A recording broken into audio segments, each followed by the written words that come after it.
हरिओम। जय श्री कृष्ण। अध्याय 24। राजा पृथु बोले, हे मुनि श्रेष्ठ, आपने तुलसी के इतिहास, व्रत, महात्म्य के विषय में कहा।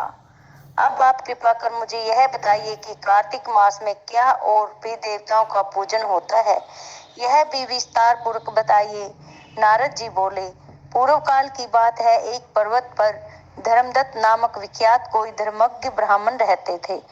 एक दिन कार्तिक मास में भगवान विष्णु के समीप जागरण करने के लिए वे भगवान के मंदिर की ओर चले। उस समय एक पहर रात बाकी थी। भगवान के पूजन की सामग्री साथ लिए जाते हुए ब्राह्मण ने मार्ग में देखा कि एक भयंकर राक्षसी आ रही है। उसका शरीर नंगा और मांस रहित था। उसके बड़े बड़े दांत, लपकती हुई जीभ और लाल नेत्र देखकर ब्राह्मण भय से थर्रा उठे। उनका सारा शरीर कांपने लगा। उन्होंने साहस करके पूजा की सामग्री तथा जल से ही उस राक्षसी के ऊपर प्रहार किया।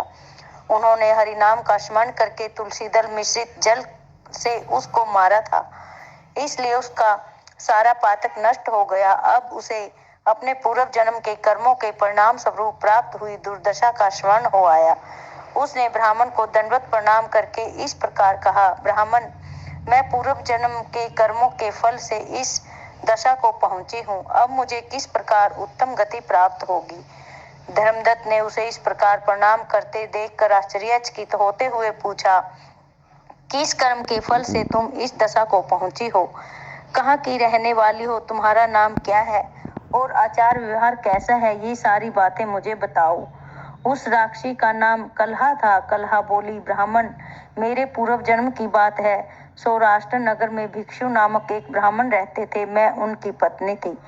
मेरा नाम कलहा था और मैं बड़े क्रूर स्वभाव की स्त्री थी। मैंने वचन से भी कभी अपने पति का भला नहीं किया, उन्हें कभी मीठा भोजन नहीं परोसा, सदा अपने स्वामी को धोखा ही देती रही।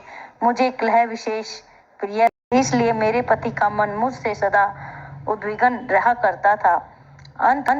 अंतोगत्वा उन्होंने दूसरी स्त्री से विवाह करने का निश्चय कर लिया। तब मैंने विष खाकर अपने प्राण त्याग दिए। फिर यमराज के दूत आए और मुझे बांधकर पीटते हुए यमलोक में ले गए। वहां यमराज ने मुझे देखकर चित्रगुप्त से पूछा, चित्रगुप्त, देखो तो सही, इसने कैसा कर्म किया है। जैसा इसका कर्म हो उसके अनुसार यह शुभ या अशुभ प्राप्त करे। चित्रगुप्त ने कहा, इसका किया हुआ कोई भी शुभ कर्म नहीं है। यह स्वयं मिठाइयां उड़ाती है और अपने स्वामी को उसमें से कुछ भी नहीं देती थी। इसने सदा अपने स्वामी से द्वेष किया है, इसलिए यह चमगादड़ी होकर रहे तथा सदा कलह में ही इसकी प्रवृत्ति रही है। इसलिए यह विष्टा भोजी शुक्री की योनि में रहे। जिस बर्तन में भोजन बनाया जाता है उसी में यह सदा अकेली खाया करती थी। अतः उसके दोष से यह अपने ही संतान का भान करने वाली बिल्ली हो। इसने अपने पति को निमित्त बनाकर आत्मघात किया है, इसलिए यह अत्यंत निंदनीय स्त्री प्रेत के शरीर में भी कुछ काल तक अकेली ही रहे।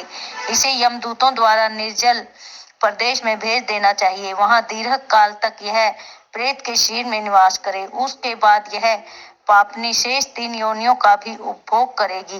कलहा ने कहा, विप्रवर, मैं वही पापनी कलहा हूँ।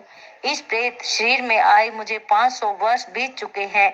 मैं सदैव भूख प्यास से पीड़ित रहा करती हूँ। एक बनिए के शरीर में प्रवेश करके मैं इस दक्षिण देश में कृष्णा और वैनी के संगम तक आई हूँ। ज्यों ही संगम तट पर पहुंची त्यों ही भगवान शिव और विष्णु के पार्षदों ने मुझे बलपूर्वक बनिए के शरीर से दूर भगा दिया। तब से मैं भूख का कष्ट सहन करती हुई इधर उधर घूम रही हूँ। इतने में ही आपके ऊपर मेरी दृष्टि पड़ गई। आपके हाथ से तुलसी मिश्रित जल का संसर्ग पाकर मेरे सब कष्ट दूर हो गई। द्विज श्रेष्ठ, अब आप ही कोई उपाय कीजिए, बताइए, मेरे इस शरीर से और भविष्य में होने वाली भयंकर 3 योनियों से किस प्रकार मुक्त होंगी। कलहा का यह वचन सुनकर धर्मदत्त उसके पिछले कर्मों और वर्तमान अवस्था को देखकर बहुत दुखी हुआ। फिर उसने बहुत सोच विचार करने के बाद कहा, शेष आगे 25वां अध्याय। हरिओम। अध्याय 25 सुनिए।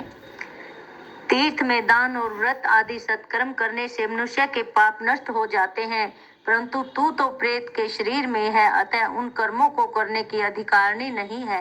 इसलिए मैंने जन्म से लेकर अब तक जो कार्तिक का व्रत किया है उसके पुण्य का आधा भाग मैं तुझे देता हूँ।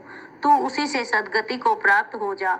इस प्रकार कहकर धर्मदत्त ने द्वादशाक्षर मंत्र का स्मरण कराते हुए तुलसी मिश्रित जल से ज्यों ही उसका अभिषेक किया त्यों ही वह प्रेत योनि से मुक्त हो प्रज्वलित अग्निशिखा के समान तेजस्विनी एवं दिव्य रूप धारणी हो गई और सौंदर्य में लक्ष्मी जी की समानता करने लगी। तदंतर उसने भूमि पर दंड की भांति गिरकर ब्राह्मण देवता को प्रणाम किया और हर्षित होकर गदगद वाणी से कहा, हे द्विश्रेष्ठ, आपके प्रसाद से आज मैं इस नरक से छुटकारा पा गई।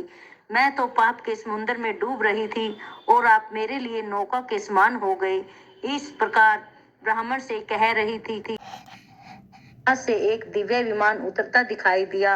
वह अत्यंत प्रकाशमान एवं विष्णु रूपधारी पार्षदों से युक्त था। विमान के द्वार पर खड़े हुए पुण्यशील और सुशील ने उस देवी को उठाकर श्रेष्ठ विमान पर चढ़ा लिया। तब धर्मदत्त ने बड़े आश्चर्य के साथ उस विमान को देखा और विष्णु रूपधारी पार्षदों को देखकर साष्टांग प्रणाम किया। पुण्यशील और सुशील ने प्रणाम करने वाले ब्राह्मण को उठाया और उसकी सराहना करते हुए कहा, हे द्विश्रेष्ठ, तुम्हें साधुवाद है, क्योंकि तुम सदैव भगवान विष्णु के भजन में तत्पर रहते हो, दीनों पर दया करते हो, सर्वज्ञ हो तथा भगवान विष्णु के व्रत का पालन करते हो। तुमने बचपन से लेकर अब तक जो कार्तिक व्रत का अनुष्ठान किया है उसके आधे भाग का दान देने से तुम्हें दूना पुण्य प्राप्त हुआ है और सैकड़ों जन्मों के पाप नष्ट हो गए हैं। अब यह बैकुंठ धाम में ले जाई जा रही है। तुम भी इस जन्म में अंत अपनी दोनों स्त्रियों के साथ भगवान विष्णु के बैकुंठ धाम में जाओगे और मुक्ति प्राप्त करोगे। धर्मदत्त, जिन्होंने तुम्हारे समान भक्ति पूर्वक भगवान विष्णु की आराधना की है वे धन्य है और कृतकृत्य हैं। इस संसार में उन्हीं का जन्म सफल है। भली भांति आराधना करने पर भगवान विष्णु देहधारी प्राणियों को क्या नहीं देते हैं। उन्होंने ही उत्तानपाद के पुत्र को पूर्व काल में ध्रुव पद पर स्थापित किया था। उनके नामों का स्मरण करने मात्र से समस्त जीव सदगति को प्राप्त होते हैं। पूर्व काल में ग्रहग्रस्त गजराज उन्हीं के नामों का स्मरण करने से मुक्त हुआ था। तुमने जन्म से लेकर जो भगवान विष्णु को संतुष्ट करने वाले कार्तिक मास का अनुष्ठान किया है उससे बढ़कर न यज्ञ है, न दान और न ही तीर्थ है। विप्रवर, तुम धन्य हो, क्योंकि तुमने जगत गुरु भगवान विष्णु को प्रसन्न करने वाला कार्तिक व्रत किया है, जिसके आधे भाग के फल को पाकर यह स्त्री हमारे साथ भगवान लोक में जा रही है। हरि ओम। शेष आगे। जय श्री कृष्ण।